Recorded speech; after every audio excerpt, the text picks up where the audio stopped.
உலகத்தையே உண்டாக்கின வார்த்தை ஒரு புஸ்தகமாக நம் நடுவிலே நம் கையிலே கொடுக்கப்பட்டிருக்கும் போது அதை பயன்படுத்துகிறவர்களை அது எவ்விதமெல்லாம் உருவாக்கும் என்பதை நீங்கள் யோசிச்சு பார்க்கணும். அதுதான் வேத வசனத்தினுடைய ஆச்சரியமான மகத்துவம்.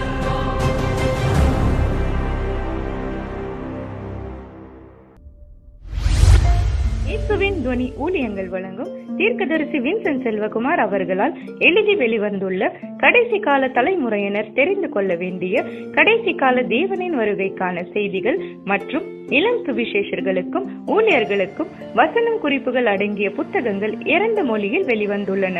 தமிழில் முடிவுக்கு முன் மற்றும் பிரசங்க பீடம், ஆங்கிலத்தில் பிஃபோர் தி எண்ட் மற்றும் sermon outline for young preachers இப்பொழுது விற்பனையில் உள்ளன.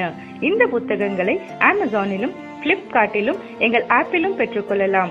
மேலும் விவரங்களுக்கு தொடர்பு கொள்ள வேண்டிய தொலைபேசி எண் 9731172297.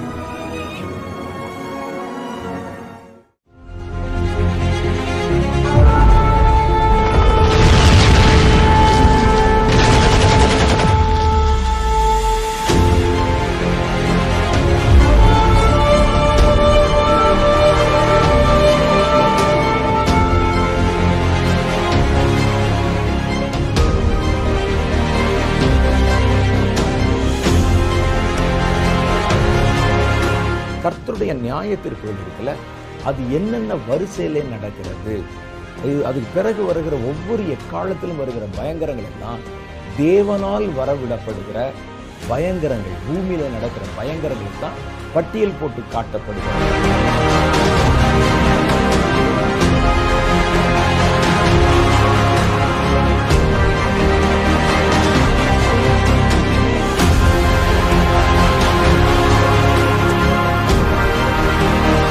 அவருடைய கோபத்துக்கு முன்பாக நிற்க முடியும் சொல்றாங்கல்ல, அந்த கோபத்தை 7 பிரிவாக குறித்து ஒவ்வொரு எக்காலங்கள் ஊதும் போதும் கர்த்தருடைய கோபாக்கினை எப்படியெல்லாம் வெளிப்பட்டது என்பதை சொல்லுவதுதான்.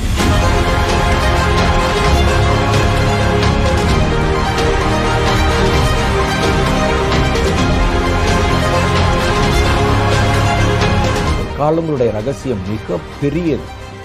அதை இனி வருகிற ஒவ்வொரு நிகழ்ச்சிகளிலும் கொஞ்சம் கொஞ்சமா நம்ம ஆழமா பார்க்கணும்.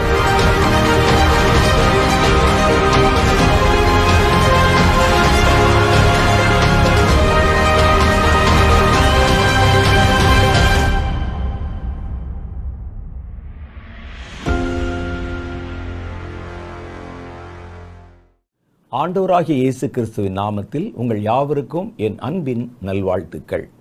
சென்ற முறை நாம் சந்தித்த போது இனி வருகிற கர்த்தருடைய நியாய தீர்ப்பின் தண்டனைகள் பூமியிலே செலுத்தப்படுகிற வரிசை, அது ஒவ்வொன்றும் ஒவ்வொரு எக்கால சத்தத்தின் ஒலியோடு கூட ஆரம்பிக்கிற உபத்திரவத்தின் நாட்களை நம்ம பார்க்குறோம். அந்த நாட்களின் பயங்கரங்களை பார்க்கும்போது பயமாக இருந்தது. அதனுடைய காரியங்களை கேட்கும்போது இன்னும் நமக்கு அச்சமாக இருந்தது. கல் மழை மாதிரி விழுந்தா யார் தப்பிக்க முடியும்? தடன்னு வீட்டு மேலே பெரிய பெரிய கல் வந்து விழுந்தா என்ன ஆகும் யோசித்து பாருங்கள். ஆனால் கடைசி செய்தியின் கடைசியில் நமக்கு ஒரு ஆறுதல் இருந்தது. என்ன தெரியுமா? நம்ம இப்போ சரியாக இருந்து தேவன் நமக்கு கொடுக்கிற கட்டளைகளையும் சித்தத்தையும் இந்த தலைமுறையிலே நம்ம நிறைவேற்றிட்டா ரகசிய வருகையிலே நம்ம போயிடுவோம். இதெல்லாம் நம்ம வாசித்ததோடும் தெரிந்து கொண்டதோடும் நின்றுவிடும், நம்ம பார்க்க மாட்டோம் அப்படிங்கிறது நமக்கு ஒரு ஆறுதலான செய்தி. அப்போ நாம் ஏன் இதை தியானிக்கிறோம் என்று நான் சொன்ன போது சொன்னேன், அடுத்து பூமியிலே மிச்சமாய் விடப்பட போகிற ஜனங்கள், ஒரு தலைமுறைகள் வருதில்ல, அவங்களுக்கு இந்த செய்தியை நம்ம சொல்லணும். அந்த அக்னி கந்தகம் எரிகிற கல் வந்து விழுந்தா எப்படி இருக்கும், அதில் எப்படி தப்பிக்கிறது போன்ற காரியங்கள் எல்லாம் அவர்களுக்கு சொல்லித்தரணும். அதனால தான் நம்ம இந்த காரியங்களை ஆழமாக தியானம் செய்து கொண்டு வருகிறோம். சரி, இது ஒரு பக்கம். இன்னொரு பக்கத்தில் நீங்கள் பார்த்தீங்கன்னா, இந்த கொடிய பயங்கரங்கள் பூமியிலே நடக்க ஆரம்பிக்கும் போது அந்த பூமி தவித்து தத்தளிக்க ஆரம்பிக்கும். இது எவ்வளவு காலம் நீடிக்குன்னு கேட்டால் ஒரு எக்காலம் ஒலிக்கும் போது இந்த பிரச்சனை ஆரம்பிக்கும்.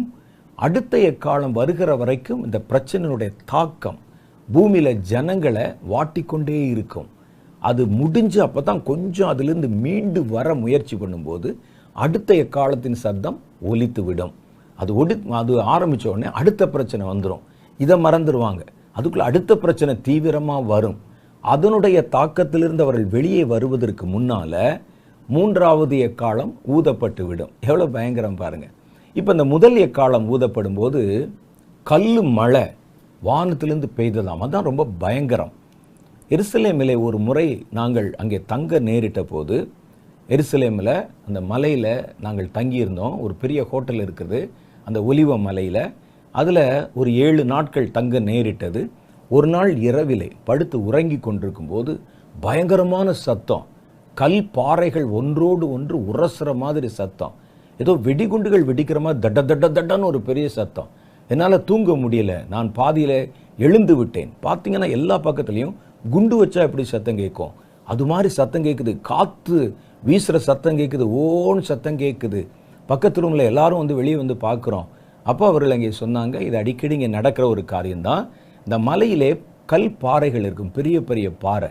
அந்த பாறைகள் மலையோடு ஒட்டி கொண்டிருக்காமல் அது மேலே தனித்தனியாக இருக்கும். அந்த பாறைகள் பெரிய காற்று இந்த மலைகளில் அடிக்கும்போது இந்த கல் பாறை அசையுமா, அப்படியே அசைந்து ஒன்றோடு ஒன்று அது உரசி கொள்ளுகிற சத்தம் தான் இந்த பயங்கரமான சத்தம். சில சமயம் காற்று கொஞ்சம் பலமாக அடிக்க ஆரம்பித்தா சில கற்பாறைகள் தாங்கள் இருக்கிற இடத்திலிருந்து உருண்டு வேறொரு நிலைக்கு வந்து நிற்கும். இது இங்கே அடிக்கடி நடக்குதுன்னு சொன்னாங்க. ஒரு கல் பாறை ஒரு காற்றிலே அசைக்கப்படும் போது அது கொஞ்சம் தன்னுடைய நிலையிலிருந்து ஒரு 10 அடி தள்ளி கீழே வந்து விழும்போது இவ்வளவு பயங்கரமான சத்தம், இரவெல்லாம் தூங்க விட முடியாத அளவுக்கு சத்தம் உண்டாகும்னா இது மாதிரி பெரிய பெரிய கல் பாறை. நான் அதனால தான் திருப்பி திருப்பி இந்த கல்மழையை பற்றி ஏன் சொல்கிறேன்னா, நான் எக்ஸ்பீரியன்ஸ் பண்ணியிருக்கிறேன். கல்மழையில் கல் ஒன்றோடொன்று உரசுகிற சத்தம் அது பயங்கரமும் ஒரு அச்சத்தையும் இரவு நேரத்தில் ஒரு பீதி உணர்வையும் அது தோற்றுவித்தது. கட்ட கட்ட கட்டன்னு சத்தம் கேட்கும், உருண்டு வர்ற மாதிரி சத்தம் கேட்கும், மோதுற மாதிரி சத்தம் கேட்கும், திடீர்னு வெடி வெடிச்ச மாதிரி சத்தம் கேட்கும். காத்துக்கே அப்படி. கர்த்தர் தம்முடைய கரத்தை நீட்டி இந்த தண்டனையை பூமியில் செலுத்தினா எப்படி இருக்கும் பாருங்க. கல் என்றால் நான் சொல்ல மாதிரி ரோட்டோரத்தில் போடுற கல் இல்லை, ஒவ்வொன்றும் ஒவ்வொரு பெரிய பெரிய அளவு கல், பல டன் எடையுள்ள கல் பாறைகள். கல் மழை என்று சொல்லப்பட்டாலும் கல் அல்ல, கல் பாறைகள். அதான் உருண்டு வந்து விழும். வேதத்தில் சொல்லப்படுகிறது, இந்த மாதிரி கல் பாறைகளை வானத்தில் கர்த்தர் ஸ்டாக் பண்ணி வச்சிருக்கிறாராம். எப்படி இராணுவங்கள் தங்களுடைய ஆயுதங்களை கிடங்குகளிலே சேர்த்து வைத்து யுத்த நேரத்தில் பயன்படுத்துவாங்க. எங்கே வச்சுருக்காங்கன்னு யாருக்கும் தெரியாது, சொல்ல மாட்டாங்க. வெப்பன்ஸு இப்போ நம்ம சொல்கிறோம் நம்ம தேசத்தில் அணுகுண்டு இருக்குது, எங்கே இருக்குன்னு தெரியுமா உங்களுக்கு? தெரியாது. அங்கே வைக்கக்கூடிய போரில் பயன்படுத்தக்கூடிய பொருள்கள், இந்த டேங்க்ஸு, இதெல்லாமே எங்கே வச்சுருப்பாங்க? ஆயுத சாலைன்னு ஒரு இடத்துல வச்சுருப்பாங்க. அது மாதிரி கர்த்தருக்கு ஒரு ஆயுத சாலை இருக்குதான். அந்த ஆயுத சாலையில் அவர் வச்சுருக்க ஐட்டங்களை பாருங்கள். இதெல்லாம் விழுந்தால் தப்பிக்கவே முடியாது. குண்டு விழுந்தால் கூட நம்பிக்கை இருக்குது நமக்கு. கர்த்தருடைய இந்த பெரிய பெரிய கல் பாறை விழுந்தால் எவன் தப்பிக்க முடியும்? யோசிச்சு பாருங்கள். அவர் இயற்கையை தம்முடைய கையில் வச்சிருக்கிறார். இயற்கை கட்டவிழ்த்து விடப்பட்டால் மனிதர்களாலேயோ விஞ்ஞானத்தினாலேயோ அதை எதிர்கொள்வது சாத்தியமே இல்லை. அப்போ வேதம் சொல்கிறத பாருங்கள். இந்த யோபுவின் புஸ்தகம் 38வது அதிகாரம் 23வது வசனம். உறைந்த மழையின் பண்டசாலைகளுக்குள் நீ பிரவேசித்தாயோ. உறைந்த மழைன்னா என்ன தெரியுமா? மழை உறைஞ்சு போயிருக்கிறது, ஐஸு. அப்போ ஒரு ஃப்ரீசரில் வச்ச மாதிரி, ஒரு ஃப்ரிட்ஜில் வச்ச மாதிரி ஐஸ் ரூம்ஸ் இருக்கும் பாருங்கள். சில இடங்களில் பெரிய பெரிய ரூமு கட்டி அது முழுசும் ஐஸ் மாதிரி இருக்கும். அது மாதிரி ஒரு இடம் இருக்குது வானத்தில். அந்த இடத்துல உறைந்த மழையின் பண்டசாலை. பண்டசாலைன்னா ஒரு களஞ்சியம் மாதிரி, அதை பாதுகாத்து வைக்கிற இடம். உறைந்த மழையின் பண்டை சாலைகளுக்குள் நீ பிரவேசித்திருக்கிறாயா யோபு? பார்த்துருக்கியா நீ? அது முழுசும் ஐஸாக இருக்கும். கர்த்தர் கேட்குறாரு. அப்போ கர்த்தர் சொன்னால் அது இருக்கிறதுன்னு அர்த்தம். அப்போ அந்த பெரிய இடம் அது முழுவதும் ஐஸ் கட்டினால் பாதுகாத்து வைக்கப்படும். அதெல்லாம் கீழே விழுந்தால் மழை போல விழும். அப்போது கல் மழை இருக்கிற பண்டசாலைகளை பார்த்தாயா? அப்போ ஒரு பக்கம் உறைந்த மழை, அது ஐஸ் கட்டியாக பனியாக இருக்குது பெய்வதற்கு. அது ஒரு பெரிய பண்டசாலை மாதிரி இருக்குது, ஒரு பெரிய குடோன் மாதிரி இருக்குது. இன்னொரு பக்கத்தில் இந்த கல் மலைகள் இருக்கிற பண்டசாலைன்னா ஒரு பெரிய குடோன் மாதிரி வச்சுக்கங்களேன். அந்த பண்டசாலைகளுக்குள்ளே நீ நுழைஞ்சிருக்கிறியா? அந்த கல்லெல்லாம் தொட்டு பார்த்துருக்கியா நீ? அது எவ்வளோ பெருசு, எத்தனை டன் இருக்குன்னு தெரியுமா? ஏன் அவைகளை கர்த்தர் வைத்திருக்கிறார்? கர்த்தரே சொல்றார் பாருங்க, ஆபத்து வரும் காலத்திலும் கலகமும் யுத்தமும் வரும் காலத்திலும் பிரயோகிக்கும்படி நான் அவைகளை வைத்திருக்கிறேன். எப்போ அவர் பயன்படுத்துவாராம்? ஆபத்து வரும் காலத்தில் பூமியில கலகம் வரும்போது. என்ன கலகம்? கர்த்தருக்கு எதிரான கலகம். மனிதர்கள் கர்த்தருக்கு எதிராக கலகம் பண்ணி, கர்த்தருடைய ஜனங்களுக்கு எதிராக யுத்தம் பண்ணி ஆபத்துகளை விளைவித்துக் கொண்டிருக்கிற காலத்தில் நான் இந்த பூமியின் மேலே பிரயோகிக்கும்படியாக இவைகளெல்லாம் பாதுகாத்து வைத்திருக்கிறேன். எல்லா நேரம் விழாதது. அது விழவில்லை என்பதற்காக அது இல்லை என்பது பொருள் அல்ல. அது ஏற்ற காலம் வரும்போது நான் அதை கட்ட விட்டு விடுவேன். அது ஆயுதம் மாதிரி போய் தாக்க வேண்டிய இடத்துல தாக்கும் அப்படின்னு சொல்றார். எவ்வளோ பயங்கரம் பாருங்களேன். கர்த்தர் யுத்தத்தின் நாட்களிலும் கலகத்தின் நாட்களிலும் பிரயோகிக்க வைத்திருக்கிறார். கர்த்தர் அவைகளை பூமியின் மேல் பெய்யும்படிக்கு, மழை மாதிரி பெய்யும்படிக்கு அவர் தான் கட்டளை கொடுக்கிறார். நீங்கள் விஞ்ஞானத்தை வச்சு ஒன்றும் செய்ய முடியாது, மனிதர்கள் ஆர்டர் போட முடியாது. அவர் தான் கட்டவிழ்க்க முடியும், அவர் தான் அதை மறுபடியும் நிறுத்த முடியும். யோபு 37வது அதிகாரம் 6வது வசனத்தில் சொல்லுது பாருங்க, அவர் உறைந்த மழையினா என்னன்னா ஐஸ் கட்டி மழை. இப்போ நம்ம பார்க்குற இந்த சின்ன சின்ன பீஸு அது இல்லை, பெரிய பெரிய ஐஸ் கட்டி, அவைகள் அப்படி உறைந்து மலைகளாக இருக்கிறது. சொன்ன உடனே கீழே விழுந்துடும் தடன்னு. ஒரு பக்கம் கல், ஒரு பக்கம் ஐஸு. ஐஸ் என்பது கல்லை போல அல்லது கல்லை விட பலமானதும் கடினமானதுமாக இருக்கும், தெரியுமில்ல உங்களுக்கு? அப்போ அவர் உறைந்த மழையையும் கல் மழையையும் தம்முடைய வல்லமையின் பெருமழையையும் பார்த்து பூமியின் மேல் பெய்யுங்கள் என்று கட்டளையிடுகிறார். யோபு 37:6. பூமியின் மேல் விழுங்கள் என்று கட்டளையிடுவாராம். பூமியின் மேலே போடுறதுக்கு தான், பூமியில் கலகங்கள் வரும்போது பயன்படுத்தத்தான் கர்த்தர் இந்த கல் மழையை வச்சிருக்கிறாரு. அதுதான் சொல்லுகிறது, அவர் உறைந்த மழையையும் கல்மழையையும் தம்முடைய வல்லமையின் பெருமழையையும் பார்த்து பூமியின் மேல் பெய்யுங்கள் என்று கட்டளையிடுகிறார். யோபு 37:6. சரி, இது மாதிரி கல் மழைகள் இதுக்கு முன்னாலே எப்போவாவது பெய்திருக்கிறதா? அதுக்கு ஏதாவது நடந்திருக்குதா? அப்படி இந்த கல்மழையை பற்றி நம்ம இவ்வளோ பேசுகிறோம், நடந்திருக்குதா? உலக சரித்திரத்தில் ஆராய்வதற்கு முன்பாக நம்ம வேதத்தில் இது மாதிரியான நிகழ்வுகள் ஏதாவது சொல்லப்பட்டிருக்கா? கல்மழை பூமியின் மேல் கர்த்தர் கட்டளையிட்டு பெய்ய வைத்திருக்கிறாரா என்று 9வது அதிகாரம் 18 24 வரைக்கும் உண்டான வசனங்களில் சொல்லப்பட்டிருக்கிறது. வாதைகள் வந்தது பாருங்க. அப்போ கர்த்தர் மோசேயிடத்தில் சொல்லுகிறார், பார்வோன் என் வார்த்தைகளை மதிக்கவில்லை, அவன் அதை ஏளனமாய் பேசினான். ஆகவே நான் என்னுடைய உக்கிர கோபத்தில் கல் மழையை தேசத்தில் பெய்ய பண்ணுவேன். எகிப்தில் இதுவரைக்கும் பெய்திராத மாதிரி அல்லது சந்தித்திராத மாதிரி அழிவுகள் அங்கே நடக்கும் என்று கர்த்தர் சொல்லுகிறார். நான் வாசிக்கிறேன், பார்த்துருங்க. ஏன்னா கல்மழைன்னு படிக்கிறோம், அதெல்லாம் சாத்தியமில்லைன்னு ஒருவேளை நம்ம நினைக்கலாம். வேதத்தில் கல்மழை பெய்த சம்பவம் பதிவு செய்யப்பட்டிருக்கிறது. 18வது வசனம் படிக்கிறேன், 9வது அதிகாரம் யாத்ராமத்தில். எகிப்து தோன்றிய நாள் முதல் இதுவரைக்கும் அதில் பெய்யாத மிகவும் கொடிய கல்மழையை நாளை இந்நேரம் பெய்ய பண்ணுவேன். பாருங்க, நேரம் கூட கர்த்தர் குறிச்சிருவார். நாளைக்கு இதே நேரம் மோசேவன்கிட்ட பேசுகிறேனே, இதே நேரத்தில் நாளைக்கு மழை பெய்ய வைப்பேன். இப்பொழுதே ஆள் அனுப்பி உன் மிருக ஜீவன்களையும் வெளியில் உனக்கு இருக்கிற யாவையும் சேர்த்துக்கொள். வீட்டிலே சேர்க்கப்படாமல் வெளியில் இருக்கும் ஒவ்வொரு மனிதனும் மிருகமும் செத்து போகத்தக்கதாக அந்த கல் மழை பெய்யும் என்று எபிரேயரின் தேவனாகிய கர்த்தர் சொல்லுகிறார் என்று அவனுக்கு சொல்லு. யாருக்கு? பார்வோனுக்கு சொல்றார். பார்வோனே, நீ என்ன செய்யணும், உன் ஆடு மாடுகளெல்லாம் பிடிச்சி உள்ளே கட்டி போட்டு வை, மனிதர்களை வெளியே போகக்கூடாதுன்னு வை. பாருங்க, லாக்டவுன் அப்போவே வெளியே யாரும் போகக்கூடாதுன்னு வை. வீட்டை விட்டு வெளியே போகிற எவனும் தப்பிக்க மாட்டான். ஒரு பெரிய கல் மழை விழப்போகுது. ஆடு மாடுகள் உன்னுடைய கால்நடைகள் வெளியே மேய்ந்து கொண்டிருந்தால் அதுவும் தப்பிக்காது என்று கர்த்தர் சொல்லி எச்சரிக்கிறார். அது செத்து போகத்தக்கதாக அந்த கல்மழை பெய்யும் என்று எபிரேயரின் தேவனாகிய கர்த்தர் சொல்லுகிறார் என்று அவனுக்கு சொல் என்றார். பார்வோனுடைய ஊழியக்காரரில் எவன் கர்த்தருடைய வார்த்தைக்கு பயப்பட்டானோ, இதுதான் நம்ம முக்கியமாக கவனிக்க வேண்டியது.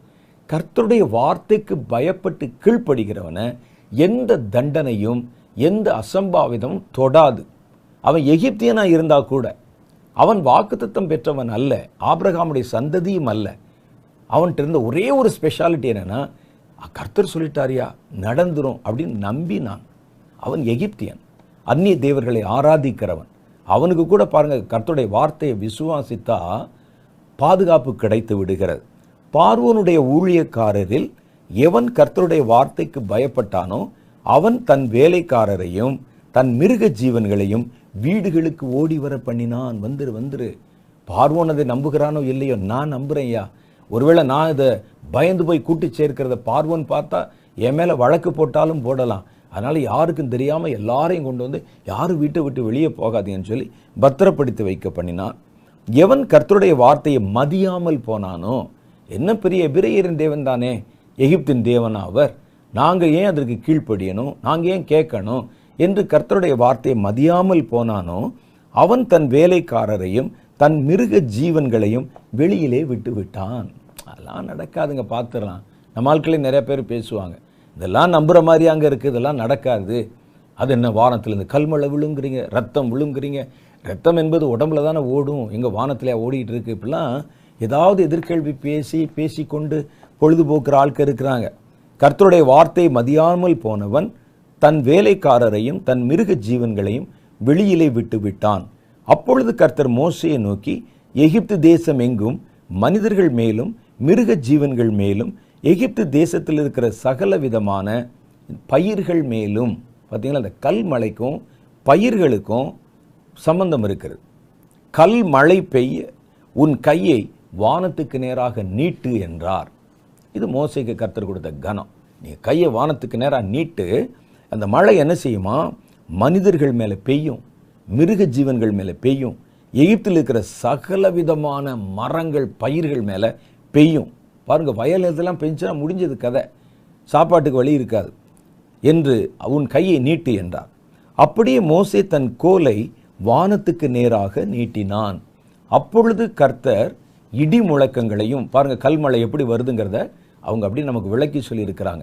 கர்த்தர் இடி முழக்கங்களையும் கல் மழையையும் அனுப்பினார். அக்னி தரையின் மேல் வேகமாய் ஓடிற்று. நீங்கள் பார்த்துருப்பீங்க, எரிமலைகள் வெடிக்கும் போது அக்னி குழம்பு, லாவான்னு சொல்கிறோம்ல, அக்னி குழம்பு உருக்கி விட்ட அக்னி அப்படியே ரோட்டில் ஓடிக்கொண்டே வருகிறத பார்க்கலாம். ஒரு வெள்ளம் வர்ற மாதிரி. வெள்ளத்தில் தண்ணி தானே பார்த்துருக்குறோம். எரிமலை பிரதேசங்கள் இருக்கிறவங்க நீங்கள் பார்த்தீங்கன்னா அந்த எரிமலை ஒரு தண்ணீர் மாதிரி அந்த நெருப்பு கடந்து வரும். அப்படியே உள்ள சேரும் சகதியுமா தீ எரிஞ்சிக்கிட்டு இருக்கும், கந்தகம் இருக்கும் அதில்.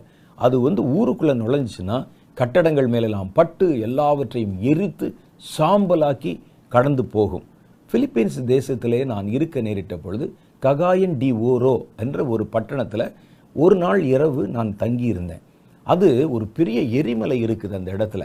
விமான நிலையம் அங்கே தான் இருக்குது பக்கத்தில். விமான நிலையம்னா ரொம்ப சின்ன விமான நிலையம், அது பின்னால் அந்த எரிமலை இருக்குது. அது புகைந்து கொண்டே இருக்கிறது. அப்போ சொன்னாங்க, 5 வருஷத்துக்கு முன்னால் இந்த எரிமலை வெடித்து எரிமலை குழம்பு இந்த ஊரில் அப்படியே ஓடி வந்துச்சு அப்படின்னு சொன்னாங்க. 5 வருஷம் ஆகியும் நான் போய் இறங்கின போது 5 வருஷத்துக்கு முன்னால் வந்ததுனுடைய புகை அந்த எரிமலையிலிருந்து மேலே போய்கொண்டே இருக்கிறத பார்த்தேன் நான். இன்னும் அது புகஞ்சிக்கிட்டே இருக்கும். அது ஆறுவதற்கு 5 வருஷம் ஆச்சு. இன்னும் எவ்வளோ நாள் எரிகிறதோ அல்லது அணைந்து விட்டதோ எனக்கு தெரியல. அப்புறம் நான் தங்கியிருந்த அறைக்கு ஹோட்டலுக்கு போனோம். அந்த ஊரில் நீங்கள் பார்த்தீங்கன்னா கருப்பாக மண் ஆள் உயரத்துக்கு பல இடங்கள் அப்படியே இருக்குது. இதெல்லாம் உருகி ஓடி வந்த நெருப்பு அணைந்த அந்த மிச்சங்கள். கால் வச்சிங்கன்னா பொதன்னு கால் உள்ளே போகும் பல இடத்துல. சில இடங்களில் இறுகி கல் பாறை மாதிரி இருக்குது. 5 வருஷத்துக்கு முன்னால் வந்த நெருப்பின் வாசனை, நான் தங்கியிருந்த அறையிலெல்லாம் நெருப்பின் வாசனை இருந்தது. கபோர்டை திறந்தால் நெருப்பு வாசனை, பெட்டில் படுத்தால் நெருப்பு வாசனை. அப்போ அந்த அக்கினி ஆறாக ஓடிச்சுன்னா, ஒரு சின்ன பட்டணத்தில் ஓடின இந்த நெருப்பே அப்படி இருக்கும்னா, உலகத்தில் 1/3 பங்கை எரிக்க போகிற, பசும்புல்களை எரிக்க போகிற அக்கினி குழம்பு ஆறு மாதிரி ஓடுச்சுன்னா அந்த காட்சியை நீங்கள் அந்த பயங்கரத்தை கற்பனை செய்து பார்க்கணும். எகிப்தில் அப்படித்தான் நடந்தது. அக்கினி தரையின் மேல் வேகமாய் ஓடிட்டு ஆறு ஓடுற மாதிரி எகிப்து தேசத்தின் மேல் கர்த்தர் கல் மழையை பெய்ய பண்ணினார். கல்மழையும் கல்மழையோடு கலந்த அக்கினியும் மிகவும் கொடிதாயிருந்தது. வேதம் ஒரு காரியத்தை கொடிதாயிருந்தது, மிகவும் கொடிதாயிருந்ததுன்னு சொன்னால் நீங்கள் கற்பனை பண்ணுற எந்த அளவுக்கும் அதிகமாக அது இருந்தது என்பதுதான் பொருள். அதில் எகிப்து தேசம் குடியேற்றப்பட்ட நாள் முதல் அதில் இப்படி ஒருபோதும் உண்டானதில்லை. எகிப்து தேசம் எங்கும் மனிதரையும் மிருக ஜீவன்களையும் வெளியிலே இருந்தவைகள் எவைகளோ அவைகள் எல்லாவற்றையும் அந்த கல் மழை அழித்து போட்டது. அது வெளியில் இருக்கிற பயிர் வகைகளையும் அழித்து போட்டது. வெளியின் மரங்கள் எல்லாம் முறித்து போடப்பட்டது. மரங்கள் பார்த்தீங்களா? இப்போ இதே தான் அந்த கல் மழை விழுந்துச்சுன்னா, மரத்து மேலே விழுந்தால் என்ன ஆகும்? மரமெல்லாம் உடைஞ்சு கீழே விழுந்துச்சான். மரங்கள் முறித்து போடப்பட, காற்று வரும்போதே பார்த்தீங்கன்னா மரமெல்லாம் முறித்து போடப்பட்டிருக்கிறது. இது இப்படி நடந்தது. இஸ்ரவேல் புத்திரர் இருந்த கோசேன் நாட்டில் மாத்திரம், அந்த எகிப்தில் இந்த கோசேன் என்கிற இடத்துல தான் இஸ்ரவேல் ஜனங்கள் இருக்கிறாங்க. கோசேன் நாட்டில் மாத்திரம் கல்மழை இல்லாதிருந்தது. இப்போ இது நமக்கு என்ன சொல்லுது தெரியுமா? கர்த்தருக்கு சித்தமான இடத்துல தான் விழும். நான் இப்போ ஏற்கனவே சொன்னேனே, ஒரு தேவனுடைய மனிதன் ஒரு இடத்துல இருந்தால் சுற்றி கல்மழை பெய்தாலும் அவன் அந்த மழையிலே பாதிக்கப்பட மாட்டான்.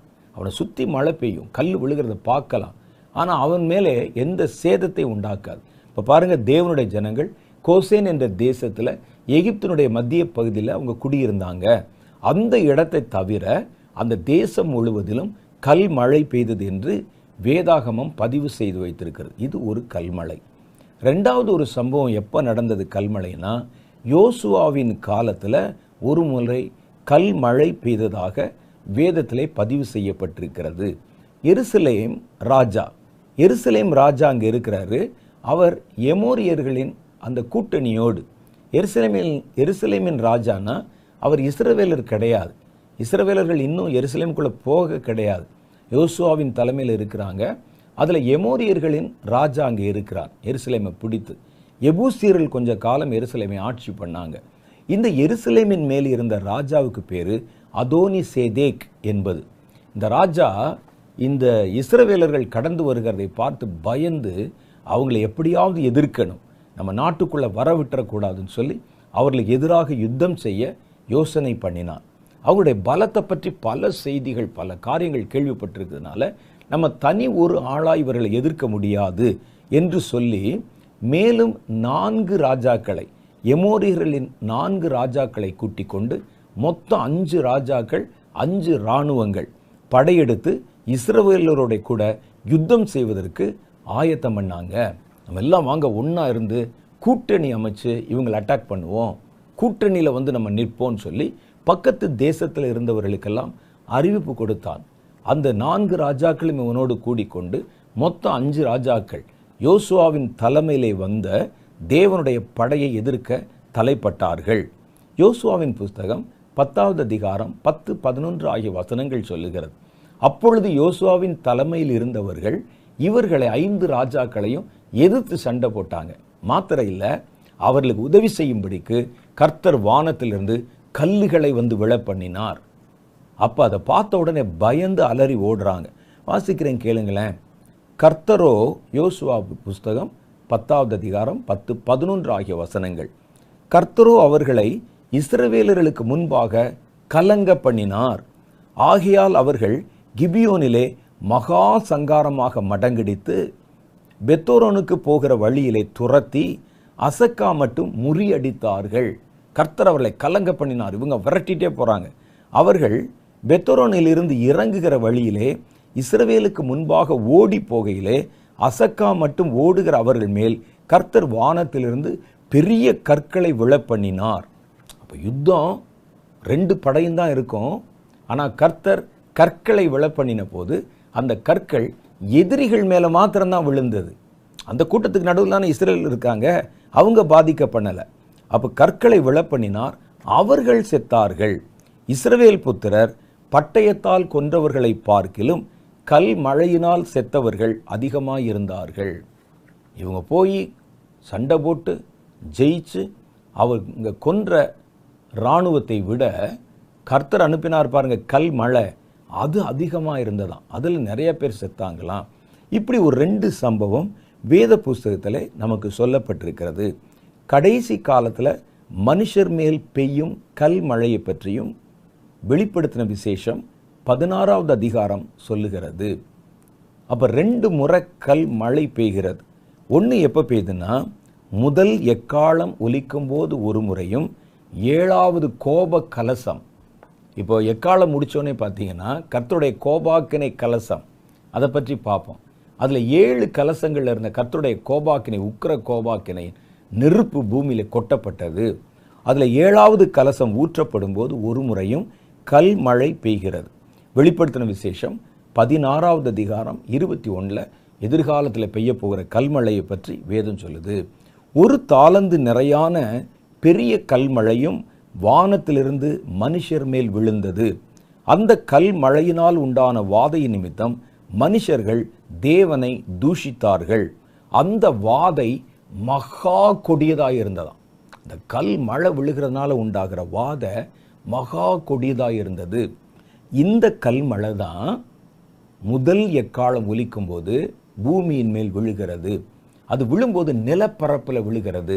ஒரே இடத்துல கொட்டப்படுமா அல்லது பல இடங்களில் விழுமான்னு கேட்டால், பூமியினுடைய பல பகுதிகளில் பல நிலப்பரப்பில் அப்படி விழுந்தா தான் பூமியில் இருக்கிற மரங்களில் 1/3 பங்கை அழிக்க முடியும். ஒரே இடத்துல இருக்கிற மரங்களை அப்படியே எரிக்க முடியாது. அதனால் இந்த கல் மழை என்பது பரவலாக பூமி முழுவதும் பெய்யும், நிலப்பரப்பில் பெய்யும், மரங்களை சேதப்படுத்தும். கீழே இருக்கிற பச்சை புல்லு, நம்ம இதுக்கு முன்னால் வாசிச்சோமே, அந்த புல்லு மேலே நெருப்பு ஓடும்போது புல்லெல்லாம் எரிந்து போயிட்டுன்னு போட்டிருக்க, அந்த புல்லெல்லாம் பாதிக்கப்படும். இது ஒரு தேசத்தில் நடக்கிற காரியம் அல்ல, உலகம் முழுவதிலும் ஒரே சமயத்தில் பல இடங்களில் இந்த கல் மழை பெய்கிறதுனால பூமியின் மேல் இருக்கிற மரங்கள் 1/3 பங்கு சேதமடையும். அடுத்து 2வது எக்காலம். முதல் எக்காலம் பார்த்துட்டோம், அதுதான் அதில் உண்டாகிற பயங்கரம். அது வரும்போது பாருங்கள், மனிதர்கள் தவிக்கிறதையும் தத்தளிக்கிறதையும் நிறுத்த முடியாது, நெருப்பு அணைக்க முடியாது, கல் மழை பெய்து கொண்டிருக்கும், பயங்கரமும் திகிலும் உண்டாகும். இது முடித்த உடனே அடுத்த எக்காலம் வேதத்தில் வெளிப்படுத்தின விசேஷம் 8வது அதிகாரம் 8வது வசனம் சொல்லுகிறது, 2ஆம் தூதன் எக்காலம் ஊதினான். அப்பொழுது அக்கினினால் எரிகிற பெரிய மலை போன்ற ஒன்று, அது என்னன்னு தெரியல, மலை போன்ற ஒன்று சமுத்திரத்திலே போடப்பட்டது. அப்படின்னா மேலே வானத்திலிருந்து ஒரு பெரிய மலை மாதிரி இருக்குது. இவருக்கு என்னன்னு புரியலை அவருக்கு. அது மேலே வானத்திலிருந்து அது கீழே எரிகிற மலை போன்ற ஒன்று சமுத்திரத்திலே போடப்பட்டது. அதனால் சமுத்திரத்திலே 1/3 பங்கு இரத்தமாயிற்று. முதல் எக்காலம் ஒலிக்கும் போது நிலப்பரப்பில், பூமியின் மேல் பகுதியில் நிலப்பரப்பில் 1/3 பங்கு சேதமாச்சு. அடுத்த எக்காலத்தினுடைய பாதிப்பு கடல் மேலே இருக்குது. அந்த கடல் மேலே ஒரு மலை தான், பெரிய மலை, மலை போன்ற ஒன்று போடப்பட்டது. அது உலகத்தில் எல்லா கடல்லையும் தொம் தொம்லாம் விழலை, ஒரு இடத்துல போடப்பட்டது. அப்போ அப்படி போடப்படும்போது அதனால் சமுத்திரத்திலே 1/3 பங்கு இரத்தமாயிற்று. அதான் இரத்தமாயிற்று. சமுத்திரத்தில் இருந்துள்ள ஜீவனுள்ள சிருஷ்டிகளில் 1/3 பங்கு, மீன் மாத்திரம் சொல்லலை, அதில் இருக்கிற ஜீவனுள்ள சிருஷ்டிகள், திமிங்கலமாக இருக்கலாம், ஆமையாக இருக்கலாம், நத்தையாக இருக்கலாம், எது ஒன்றும், எல்லாத்துலேயும் 3/1 பங்கு செத்து போய் மிதக்குது. கப்பல் நிறுத்தி வச்சுருக்காங்களே, கப்பல்களில் 3/1 பங்கு சேதமாயிற்று. அவ்வளோ பெரிய கல் அட்டாக் ஒன்று இருக்குது. ஒரு மலை கடலில் விழுகிறது ஒன்று தான். அது கடலில் விழுந்த உடனே அந்த இடம் முழுசு ரத்தமாயிருது. மோசேயின் காலத்தில் பாருங்கள், பார்வோனுக்கு முன்னால் மோசே போய் எகிப்தினுடைய நைல் நதியை தன் கையில் இருக்கிற கைக்கோலை வைத்து அடித்தான். வேதத்தில் ஒரு காரியம், சொல்லப்பட்ட காரியங்கள் தான் திருப்பி திருப்பி பல இடங்களில் நடத்தப்படுகிறத பார்க்கிறோம். அந்த நதி முழுவதும் இரத்தமாயிற்று. நதியில் இருக்கிற மீன்களெல்லாம் இரத்தமாச்சுன்னா என்னாகும்? மீன்களெல்லாம் செத்து மிதக்க ஆரம்பிச்சிச்சு. அவ்வளோ மீன்கள் சாக ஆரம்பித்தா அது மிதந்தா அந்த ஆறு எப்படி இருக்கும் என்று நீங்கள் யோசித்து பாருங்கள். அதே மாதிரி தான் அந்த கடலில் விழுந்த உடனே கடலே ரத்தம் மாதிரி மாறிச்சான். அது மாறின உடனே கடலில் இருக்கிற ஜீவனுள்ள சிருஷ்டிகள், வெறும் மீன் மாத்திரம் இல்லை, ஜீவனுள்ள சிருஷ்டிகளில் 1/3 செத்து போயிற்று. கப்பல் நிறுத்தி வச்சிருக்கிறாங்க. கப்பல்ல 1/3 அழிந்து சேதமாகி விட்டது. இப்போ பெரிய அலை உண்டாயிருக்கும். தண்ணியில் ஒரு கல்லை தூக்கி போட்டால் என்ன ஆகும்? பெரிய அலை உண்டாகும். அது கப்பல்களில் மாத்திரம் இல்லை, ஊருக்குள்ளெல்லாம் தண்ணி ஓடியாந்துருக்கும். பல இடங்களில் கட்டடங்களில் பாதிப்பு உண்டாயிருக்கும். கப்பல்கள் நிறுத்தப்பட்ட கப்பல்களில் பாதிப்பு உண்டாயிருக்கும். 1/3 அப்படின்னா உலகத்தில் எவ்வளோ கப்பல் இருக்கோ அந்த கப்பலில் 1/3 அளவு நீங்கள் வைத்துக் கொள்ளுங்கள். அந்த கப்பல்கள் எல்லாம் சேதமாயிற்று என்று வேதத்திலே எழுதப்பட்டிருக்கிறது. அது என்ன, ஒரு பெரிய மலை உள்ளே கடலுக்குள்ளே விழுகுது அப்படின்னு சொல்கிறாங்களே. இதை வேதாகம ஆராய்ச்சியாளர்கள் சொல்லும்போது, இது உலகத்தில் எல்லா கடல்லையும் ஒரு கல் விழுகிறது இல்லை, ஒரு கல் விழுகிறதுன்னு சொல்கிறாங்க. அப்போ இந்த கல் எங்கே விழுவதற்கு வாய்ப்பு இருக்கும் என்று அவர்கள் ஆராய்ந்து சொல்லும்போது என்ன சொல்கிறாங்கன்னா, மத்திய தரைக்கடலில் தான் அது விழுவதற்கு வாய்ப்பு இருக்குன்னு சொல்கிறாங்க. அது பல கடல்களின் கூட்டமைப்பு சேருகிற ஒரு இடமாக இருக்கிற மாத்திரம் இல்லை, இந்த மத்திய தரைக்கடலை சுற்றித்தான் ஐரோப்பிய நாடுகள் அமைந்திருக்கின்றன. இந்த ஐரோப்பிய நாடுகளில் 10 நாடுகள் தான் கூடிக்கொண்டு கர்த்தருக்கு எதிரான காரியங்கள் செய்வது, எக்கனாமிக் அந்த கண்டிஷன்களை பாதிக்கிறது, ஐரோப்பிய யூனியன் அமைக்கப்படுவது. நீங்கள் தான் படிச்சிருப்பீங்களா, 10 கொம்புகள் இருந்தது. அந்த மகாவேசி அந்த 10 நாடுகளின் மேலே, ராஜாக்கள் மேலே அதிகாரம் பண்ணினாள். அவர்களெல்லாம் ஒரு யூனிட்டியாக கூடிக்கொண்டு அவர்கள் அந்தி கிறிஸ்துவுக்கு உதவி செஞ்சாங்க. இதெல்லாம் நம்ம நிறைய படிச்சிருக்கிறோம். ஒருவேளை அதை பார்க்கலன்னா இனி வருகிற நாட்களில் பார்க்க போகிறோம். உங்களுக்கு ஏற்கனவே ஓரளவுக்கு தெரியும். அந்த நாடுகள் முழுவதும் சுற்றி இருக்கிற பகுதி முழுவதும் சுற்றிலும் மத்திய தரைக்கடல் இருக்கிறது, மெடிட்டேரியன் சி. அந்த கடலில் தான் இந்த விழும். அப்போ இந்த வியாபாரம் செய்கிற வியாபாரத்தெல்லாம் ஒருங்கிணைச்சிருவாங்க இல்லை, அந்த காலத்தில் வியாபாரங்கள் எல்லாம் ஒருங்கிணைச்சிருவாங்க. அந்த ஒருங்கிணைக்கப்பட்ட வியாபாரத்தின் தலைமையகங்கள் இந்த ஐரோப்பிய தேசங்களுக்குள்ள தான் இருக்கும். ஐரோப்பிய யூனியனில், ஐரோப்பிய பொருளாதார சந்தையில், அதில் ஒருங்கிணைக்கப்பட்ட பொருளாதார அமைப்பில் அங்கே தான் இருக்கும். அப்போ இதை முழுவதும் கட்டுப்படுத்துகிற காரியத்தை அந்தி கிறிஸ்து அங்கே தான் தலைமையகமாக வைத்திருப்பான். அந்தி கிறிஸ்துவின் ஆட்சி காலத்தில் ஜனங்களை ஆட்சி பண்ணுவதற்கு மத சம்பந்தமான காரியங்களை அதனுடைய தலைமையகமாக எருசலேமை வச்சிருப்பான். அதில் தன்னை அவன் தேவன் போல காண்பித்து கொண்டு மத சம்பந்தமான கட்டுப்பாடுகள், மத சம்பந்தமான காரியங்களை முறைப்படுத்துவது, அதுக்கெல்லாம் தலைமையகம் என்று எருசலேமை வச்சிருப்பாங்க. வியாபாரம், வணிகம், ஜனங்கள், இது மாதிரியான காரியங்களுக்கெல்லாம் 10 தேசத்தின் ராஜாக்களை தன்னோடு கூட கைப்பாவைகளாக வைத்துக்கொண்டு இந்த ஐரோப்பிய தேசங்களுக்குள்ள தான் அதனுடைய தலைமையகங்களை வச்சிருப்பாங்க. அதனால இந்த ஒருங்கிணைக்கப்பட்ட வியாபார கேந்திரங்கள் அதெல்லாம் அந்த இடத்துல இருக்கிறதுனால பெருவாரியான கப்பல்கள் அந்த கடலில் தான் கொண்டு நிறுத்தப்பட்டிருக்கும்.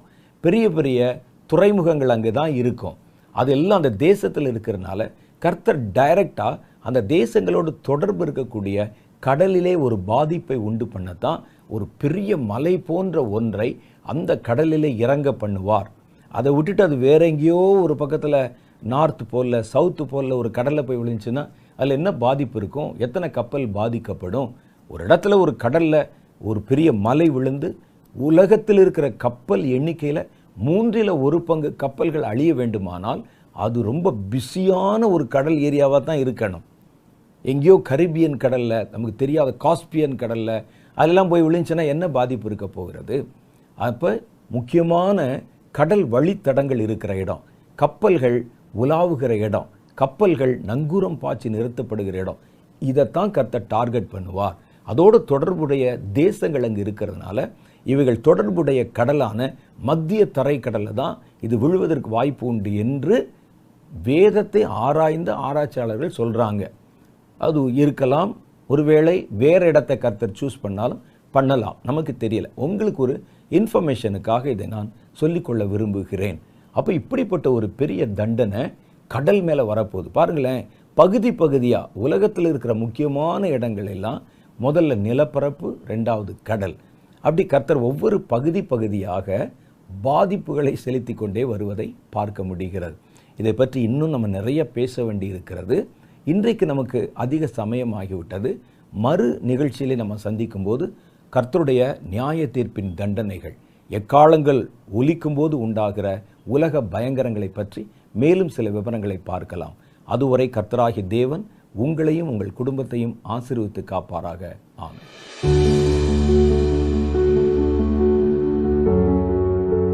அப்ப இந்த எக்காலம் ஒலிக்கும் போது மலை மாதிரி ஒண்ணு வந்து விழுந்துச்சாமே. இந்த மாதிரி வானத்திலிருந்து மலை வந்து விழுவதற்கு வாய்ப்பு இருக்கா அப்படின்னா, வானத்துல மலை இருக்கா அப்படின்னு நீங்க கேட்கலாம். இப்ப நம்ம பிரச்சனை எல்லாம் என்னன்னு கேட்டா, பூமி சார்ந்த அயன மண்டலம் இருக்கு பாருங்க, அந்த எல்லை பகுதி, அதுக்குள்ள கடந்து வர்ற குட்டி கிரகங்கள், பிரயாணம் பண்ணி சுற்றி கொண்டிருக்கும் குட்டி கிரகங்கள் என்ற அஸ்ட்ராய்டுகள் பற்றி நம்ம யோசிக்கணும். கர்த்தருடைய கோபாக்கினையின் வேளை வந்து விட்டது. யார் அவர் முன்பாக நிற்க முடியும்? நீங்களும் நானும் அடிக்கடி சொல்றோமே, இயேசு கர்த்தர் தேவன், கர்த்தரு கண்ணு இல்லையா, காக்கா கேட்க மாட்டாரா?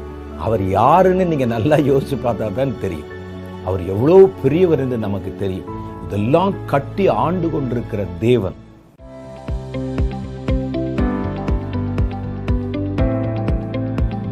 சகோதரர் வின்சென்ட் செலுக்குமார் அவர்களுடைய செய்திகளை தொடர்ந்து கேட்கவும் பார்க்கவும் சகோதரர் வின்சென்ட் செலுக்குமார் அவர்களின் யூடியூப் சேனலை சப்ஸ்கிரைப் செய்து கொண்டு பெல் ஐகானை கிளிக் செய்து கொள்ளுங்கள். வேதத்தின் காரியங்களை அறிந்து கொள்ளவும், கடைசி கால செய்திகளை பற்றி தெரிந்து கொள்ளவும் மற்றும் ஆவிக்குரிய வாழ்க்கையில் இன்னும் வளரவும் இந்த செய்திகள் உங்களுக்கு மிகவும் பிரயோஜனமாக இருக்கும். தொடர்ந்து இந்த யூடியூப் சேனலை பாருங்கள், மற்றவர்களுக்கும் தெரியப்படுத்துங்கள். கர்த்தர் உங்களை ஆசீர்வதிப்பாராக.